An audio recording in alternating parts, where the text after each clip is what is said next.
South Dakota is the go-to domicile everyone talks about in the RV community. But when we compared registration fees, property options, and overall lifestyle, Tennessee came out ahead in just about every category we care about.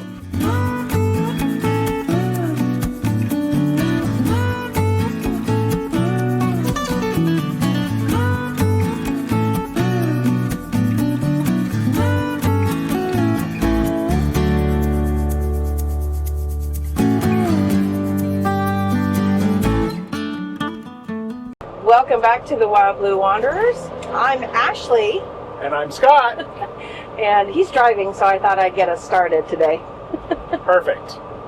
We just left our property in Tennessee, and we started talking about, how glad we are that we have that property, and so we thought we'd share with you guys why we chose to domicile in Tennessee rather than South Dakota. Yeah. As some of you may know, we owned property in South Dakota prior to deciding to even go full-time. Yeah. We had our farm in Southern Oregon, but we also had property in South Dakota, so it would have seemed logical just to pick South Dakota as our domicile town. The more we looked into it, the more we discovered we might need to look at a different state to see where we want to set up our domicile. And if you're not familiar with the term domicile, you have to find a place to consider your residency, or to say that you are, you have to have a home state, a place to vote, a place to get your driver's license, a place to pay your taxes. So you can't just be a total nomad without a home state and a home location. What he said. So that was a good explanation. So we started looking around because honestly, South Dakota, a lot of people choose South Dakota because it's easy. Yes. But we discovered it's not the least expensive. No, especially for us. We were coming from a state that does not have any sales tax and just has income tax. So for us to license our vehicles in South Dakota, and even most states that have a sales tax, they would have charged us an excise tax on the value of all of our vehicles, even though we already paid income tax on every dollar that we used to buy them. They were going to higher property taxes in Oregon. Yeah. They were going to charge us an additional tax just to bring our vehicles to South Dakota, and that's 4.5%, which isn't a lot, but on the total value of the vehicles, I think it was a purchase price of the vehicles when we purchased them. So that was going to cost us quite a bit. So I did a lot of research and found out that Tennessee is one of a few states that, as a new resident to Tennessee, they don't charge you that excise tax. And I believe they're the only state that doesn't charge the excise tax, nor do they have an income tax. A state income tax. That could be true. I can't remember for sure, but yes. Aside from that, not everybody's coming from a state where they didn't pay income or pay sales tax. Right. There's lots of other reasons that a lot of people should really look at Tennessee. Yep. I think. Yeah. Continuing on the vehicle stuff, the vehicle licensing fees are way less in Tennessee. So just for one example, is the motorhome that we're driving in, a 40-foot motorhome in South Dakota. I think it actually goes by weight in South Dakota, where it goes by length in some states. But in South Dakota, because of the weight of our motorhome, we would have been paying nearly $600 per year to register it, which sounds way cheap to people in some other states, like California. Talking to you, California. But in Tennessee, we pay $58 in our county per year for the motorhome. So that's a big difference. It's a big difference. So that's one. And the same thing with even the pickup. The pickup, I'm paying the same $58 in Tennessee, and it would have been $120 to $150 per year in South Dakota. So those are just some examples, just the vehicle licensing. And I even think our insurance was a little bit less in Tennessee than it would have been in South Dakota. I do think our insurance is less. Yep. Because you are insured based on where your domicile, or where they say you garage your your vehicles. So Yep. it is harder to domicile in Tennessee than it is to domicile in South Dakota, though. That's one thing we found out. In South Dakota, I think you have to spend the night there.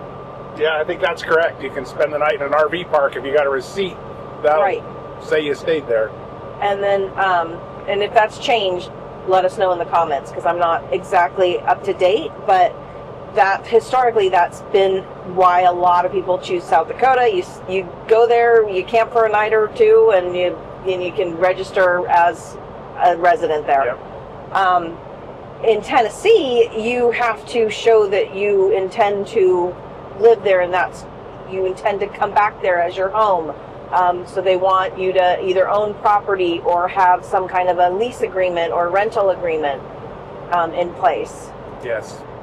And for us, that wasn't a big deal, because when we went full-time, one of the things we wanted to do was make sure that we own property, because you never know what's going to happen. I mean, another COVID Yep. could come Yep. along, or one of us gets injured or ill or whatever, and you need some place to kind of sit down, and you don't want it to cost you an arm and a leg at an RV resort or something like Right. that. And it's always nice to have an appreciating asset.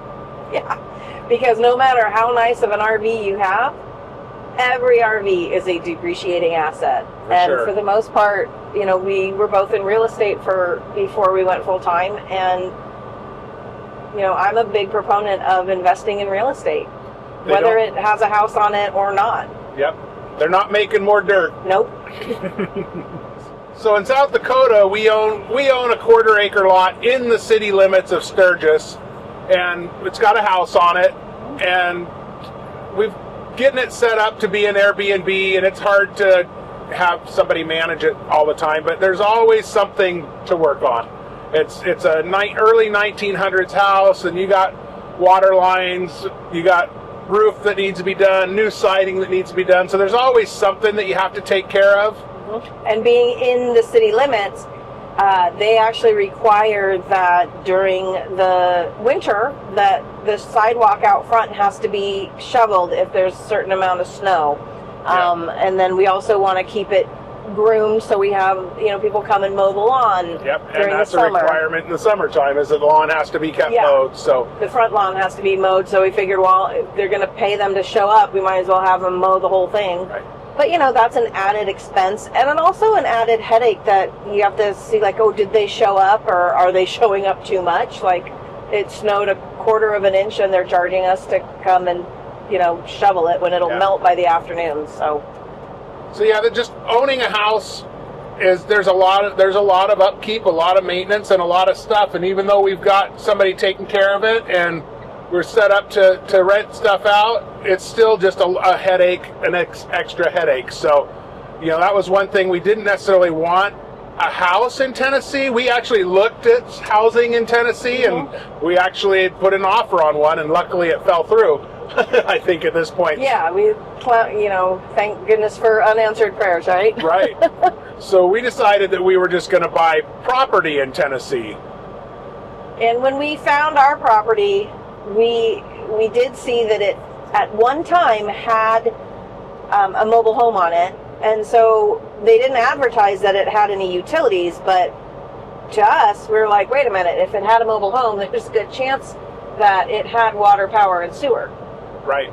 So it turns out, and if it's got a septic system on the property already, it's easier to repair a septic system than it is to have a whole new septic system put in, and way cheaper. So that was a big bonus to us. Yeah, we found out it had a septic system, not city sewer that you have to pay a bill on, and then it also had a well that we didn't know the condition of, and there was city water right down the driveway. So, and there was already a driveway on it. There was already a driveway. There was already a flat spot because that's where the mobile home was. Yeah, we just had to clear some weeds and put some more gravel down. And there's a power pole right on the property. It's not attached to anything. But there's power available at the property. Yeah. So we were able to pick pick up that property for a pretty good price compared to something with a house, and honestly, even compared to vacant property in South Dakota. Yes, way less. Because, if you go on Realtor.com or Zillow or any of those real estate apps or websites, you're hard pressed to get anywhere near an acre of land in the Black Hills for less than $150,000. Yep. You may be able to find some way out a little further, but it's a chore to find any kind of affordable acreage that's usable. Right. One of the initial things we did after buying the property is we did get a hold of an excavator, and we had him come in and help clear our road or our driveway and put some more gravel and stuff down. And then while he was there, he tested out our septic system and made sure it was actually usable. Yeah. And put another new riser on it, I think, for us. Yeah, like I said, it did have a well on the property, but we decided, because we had water available at the street, and it was literally like $20 a month or something like that. Yeah. To keep water available, or basically municipal water, we decided to hook into that. So we had the excavator, or a different excavator guy, come and dig a trench and basically hook up the water for us. Super C siding. Oh, yeah, look at that. Now you get to see how we see those Super C sightings. Exactly. We have our 360 camera on a 3-minute loop, and so anytime we see a Super C, it's my job to hit the button to stop it, and that'll keep the recording. So, anyways, I think in all told, after we purchased the property, all told, we have, I think, maybe $5,000 into it with the driveway and the hooking up to water and just ensuring the septic works and all that. Yeah, and like I said, we got some other clearing and stuff to do down the road, but it's nice not to have to worry about it. Yeah. But in contrast, in South Dakota, we had a little bit of groundwork done, and I want to say that cost us a whole lot more per man hour. Oh yeah, it just, for sure. It feels like everything costs more, even groceries. Yeah. In South Dakota. Even just to have the one little spot cleared where we put our shed in South Dakota, I want to say it costs almost $2,000 to have the guys clear it and put gravel down so we could put our little shed in South Dakota. Yeah, and it was already flat. It was already flat. It was just, some man hours of guys going in there and do that where this guy put in an entire driveway with gravel. Yeah. For just under twice that. I think it was $2,500 for that. Then we had him come back and add a little bit more. But yeah, the labor and materials were just less expensive in Tennessee. Absolutely. And another thing that we liked is the climate. So we chose East Tennessee. East Tennessee doesn't have the tornadoes as often or as Western Tennessee, but the climate's way more mild than temperate, moderate. Yep, than South Dakota. We don't get the 2 feet of snow or the super cold and that kind of stuff in Tennessee. We got snow. We got snow a week or so ago, but it was just a dusting of it, and it went away. It was back up to 60, 70 degrees this week. Yeah, I mean, the good thing about it is Tennessee, it does get cold, it does snow, it does ice, but it's mostly going to be accessible. Right. If not for a couple of days, that's about as much as you're going to be stuck. Yep. We were stuck in South Dakota one year for it was over a week, I think. Yeah, they closed Wyoming. We couldn't leave. They closed I-90 down. We had to wait a week. We actually left Christmas Day to drive back home to Oregon before we went full time because of the snow and weather. So and I think we actually were going to fly in and spend New Year's in South Dakota another year, and the airlines all got canceled because of a snowstorm. So that's something that you probably aren't going to run into as much in Tennessee. Right. And then one other thing is just the location. I mean, within a day or two's drive, does that make sense? Yep. A day or two's? Within a couple of days' drive, how's that? You can be anywhere from northern Indiana down into Florida and everywhere in between, the East Coast. There's a lot of things that are nearby, whereas in South Dakota, you know, it's the West. You're driving for a good few days and you're still in the middle of nowhere. Right. Which, trust us, we like. We grew up in the West, and I like that you're in the middle of nowhere a lot of times, but it is kind of nice to, you know, you can be in a lot of major big cities within a few hour drive where we're at here on the east side of the country, which is a little different than what we're used to, for sure. Oh, absolutely. That's not to say, I mean, we'll still spend a lot of time in the West, because the West certainly has our heart. Yeah. You know, a lot of people talk about the people in the South and in Tennessee, and the people are great. Yeah. The people were great in South Dakota too. Absolutely. But there is something to be said About that Southern hospitality. Yeah, there you Yeah. go. I mean, I can't tell you how many times I've been called hun or sweetie. Yeah. Can't get out of a grocery store without having a conversation with somebody, that's for sure. Nope. Lots of talk about the weather or about who knows. Yep. And we have some family in Tennessee, a niece and nephew here in Tennessee, and my brother's in Texas, which isn't far away. So it kind of makes it nice that we're close to that part of the family. Yep. My family's in California, and so that's still not close to South Dakota anyway. And Right. so I just figure airplanes fly that way. Right. A lot.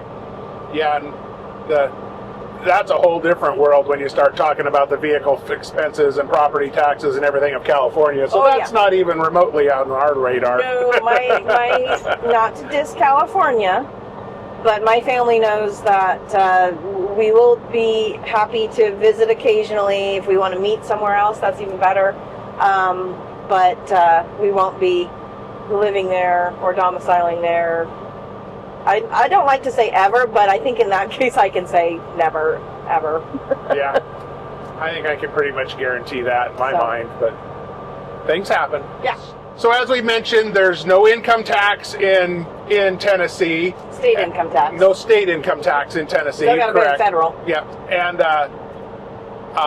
their sales tax is a little bit higher. At I think the combined is 9 to 9.5%. So that's quite a bit higher. But we already own most of our big purchases, so that's a good thing. Mm-hmm. But one of the nice things is their property taxes are way cheaper than most places we've been and seen. Yeah. For our 3.5 acres? 3.5 acres. 3.5 acres, mind you, vacant land.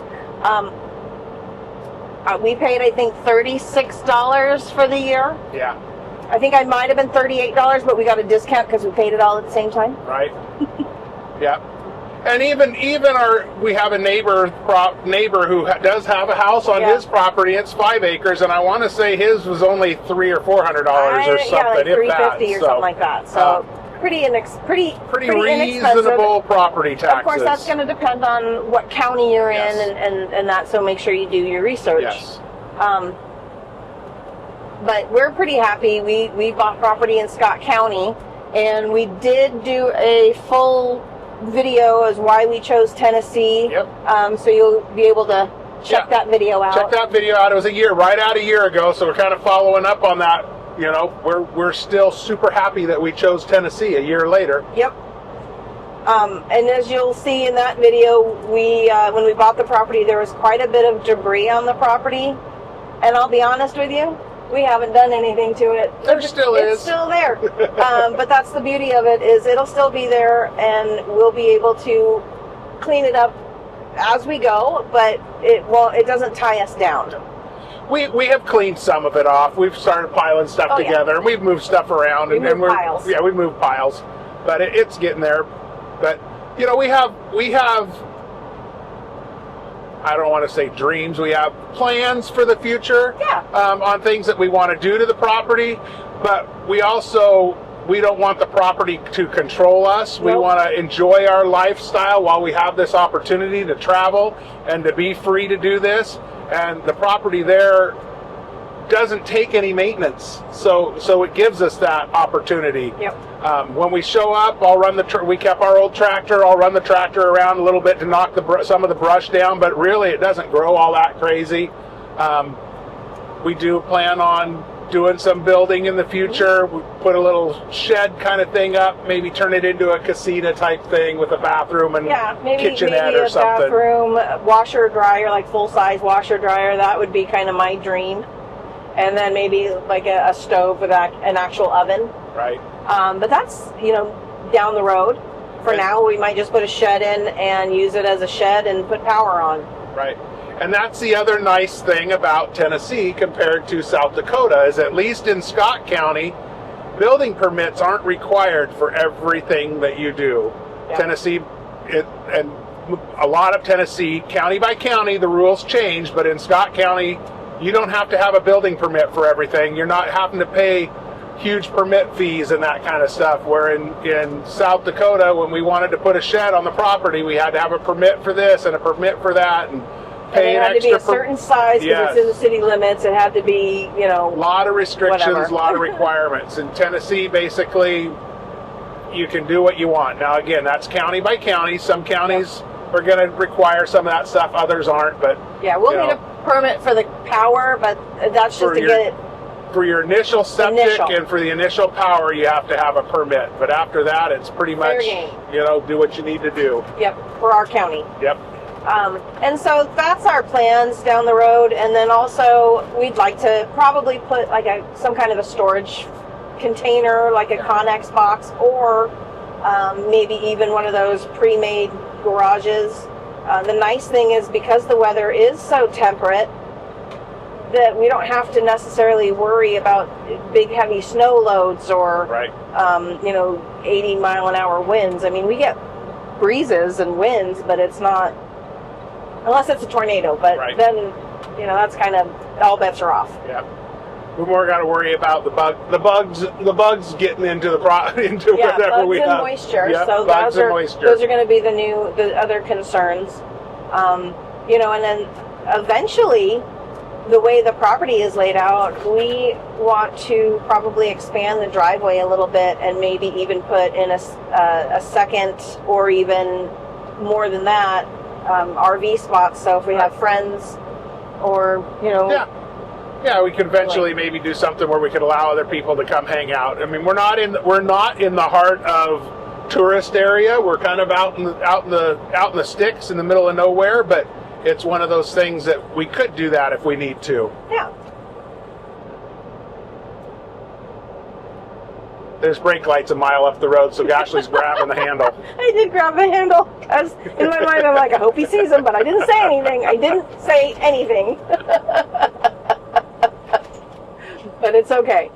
So that's why we chose Tennessee over South Dakota to domicile. We're not sure if we're going to hold on to our property in South Dakota, but for now we are. Yeah. We'll see how it goes see what the future holds, see how things go. We may decide to sell the property in South Dakota down the road, and just keep the Tennessee property, or maybe even look at some dirt somewhere else to purchase. That's right. It doesn't hurt. A little dirt don't hurt. I just made that up. But anyway, it's you got to do your own research. But we wanted to share with you why we chose Tennessee and why I think it's a sleeper. I think other people really should check it out. And real quick, one of the things that people talk about is mail service. And we did find a small company that A1 Shipping and Printing, which is out of Jacksboro, Tennessee, which is one county over from us. And they have mailboxes, and it's an actual street address, so we can get our bank accounts and everything set up there. So even though we have property also, we still have that mail forwarding service. And they're super nice about letting us know when stuff comes. So those options are there. I went and picked up our mail and let him know, hey, we're going to be heading to Florida, and he gave me a hug. So, some other larger corporations, they don't do that. No. Nope. It's really good. Yeah.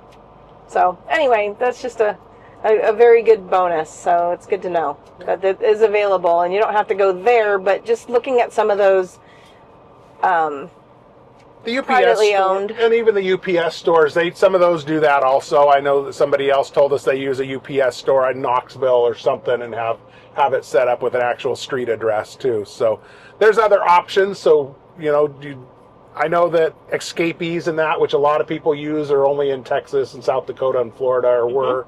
So there are other options out there. Yeah. So anyway, I think that's all we got for you. Yeah. So go back and check out our other video from a year ago. We'll leave a link or leave it in the end screen there, so you can go check that out if you want more details on why we chose what we chose. And hope that this helps the people decide on looking at other places, and don't just assume just because. Yeah, don't just think you're stuck with Texas, Florida, or South Dakota. Right. There's other options out there. So thanks again for watching. We hope you liked the video. Give us a thumbs up. Do all those things, and we'll see you on the road. Hopefully not in this traffic where there's cops up here and people don't want to let me in to get over. So That's all right. thanks again. Bye. Bye.